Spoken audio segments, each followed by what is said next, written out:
The Tao of Self-Confidence, episode 635. Welcome to the Tao of Self-Confidence, where I share stories of amazing women who have discovered their inner journey to self-confidence. Visit our website at thetaoofselfconfidence.com. Your inner journey to self-confidence awaits. Well, hello, friend. Welcome to the Tao of Self-Confidence, where I share stories of amazing women who have discovered their inner journey to self-confidence. I'm your host today, Sheena Yap Chan, and today I have an amazing lady on the show today. She's the founder of Hueman Group Media, and I'm really excited to have her on and share her story with us today on self-confidence. So without further ado, I'm going to introduce you to Camille Laurente. Camille, how are you today? Maybe you can fill in a little bit more about yourself to the listeners. Hi, Sheena.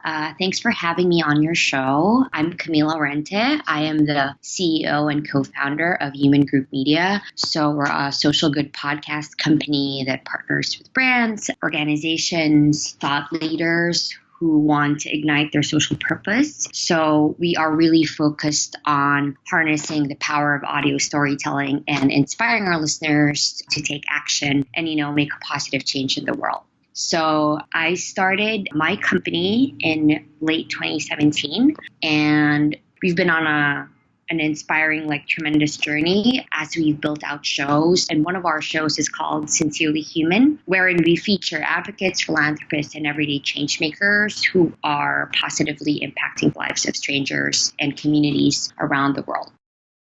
Awesome. Well, thanks for sharing that. And Camille, what's your cultural background? So I'm Filipino. I was born and raised in the Philippines. Awesome. Well, thanks for sharing that. And what would be your favorite self-confidence quote?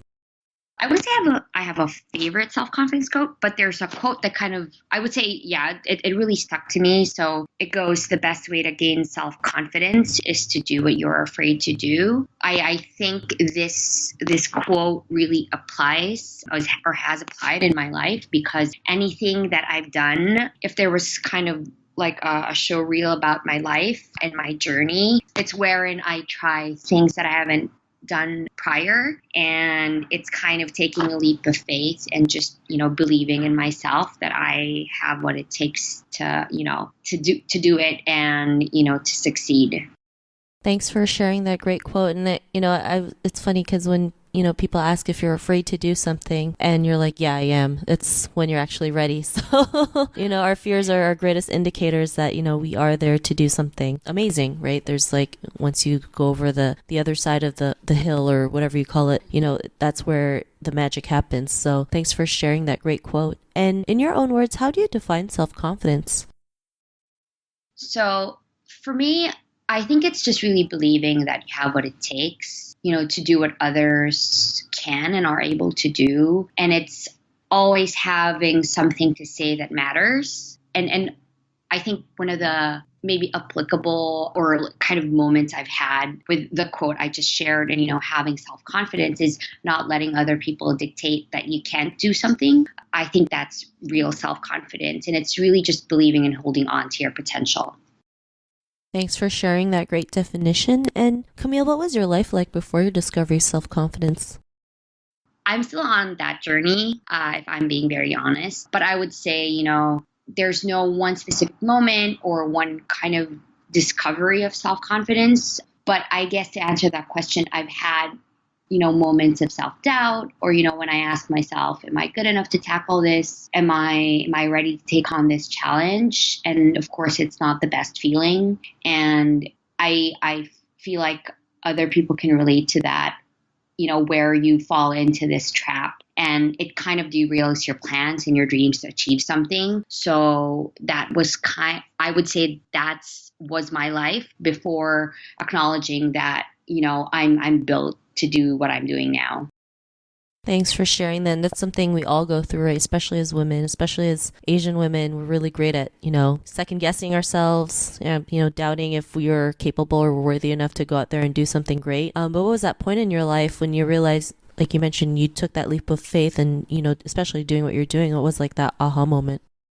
As I mentioned earlier, I've had kind of phases in my life where I've had those moments. Well, first was, of course, I was a corporate lawyer before being an entrepreneur or starting my own company. So that, I guess, was a leap of faith. But, shifting careers from corporate law to media and actually, acknowledging that, I have something to say and I'm confident in what I'm doing and, the types of shows that we've been able to produce and the stories that we've been able to share is kind of validation that I'm supposed to be doing what I'm doing now. So I'd say when I started producing podcasts and when I decided to start my own company, managing my own team, it wasn't something that I was used to doing on a daily basis initially because I think the aha moment was I now am on the other side wherein, I have to be a leader. And I think the lesson there, if I may add, is that I've always learned by doing. So I can empathize with, what it's like to work at an entry-level job, to do kind of the legwork of producing something or creating something. And so that has worked really well in my favor. But now that I'm running my own company at Hueman, and I'm managing teams, and I'm leading, and I'm advising and mentoring people. That it's kind of a continuous validation that I have the potential to be a leader or to be a great leader at that. Awesome. Well, thanks for sharing that. It's great that you've been able to shift careers, right? Most people are really scared to do that, right? Because they're afraid like, oh, what if I don't have a steady paycheck? What if this fails? What if, this blows up in my face? But you just went ahead and did it, right? And, from totally different careers, from being a corporate lawyer to media, right? Not many people would even make that jump because it's like something that's so unknown to them. But, because of that, what's your life been like now?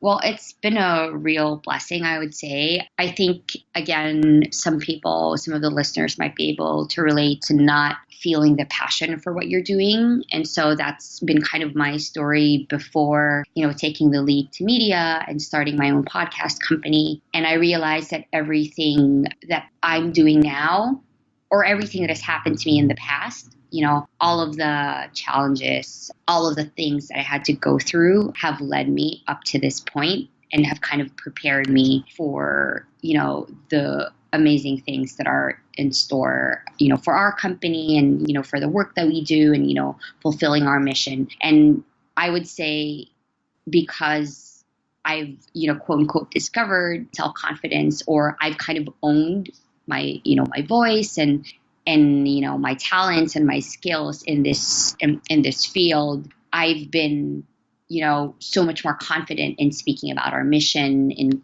engaging in conversations with clients, senior business leaders, people in the industry, and so that's helped me a lot.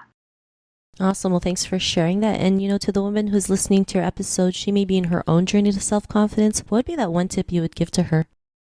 This might be a little different. I'm not sure if any of your other guests have said something like this, but in my experience, I would say, self-confidence is not enough to succeed if you don't equip yourself with the right skills and, a great work ethic and, just being kind and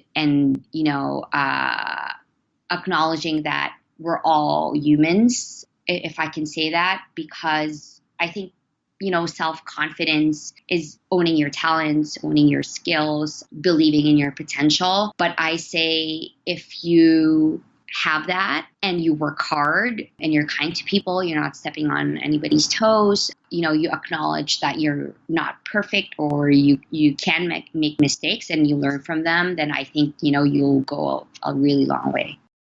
Awesome. Well, thanks for sharing those great tips. And I like how you mentioned, equipping yourself with the right skills and tools. I mean, that does help us build our confidence and go out there and, do what we want, whether it's going out for your passion or having a huge purpose.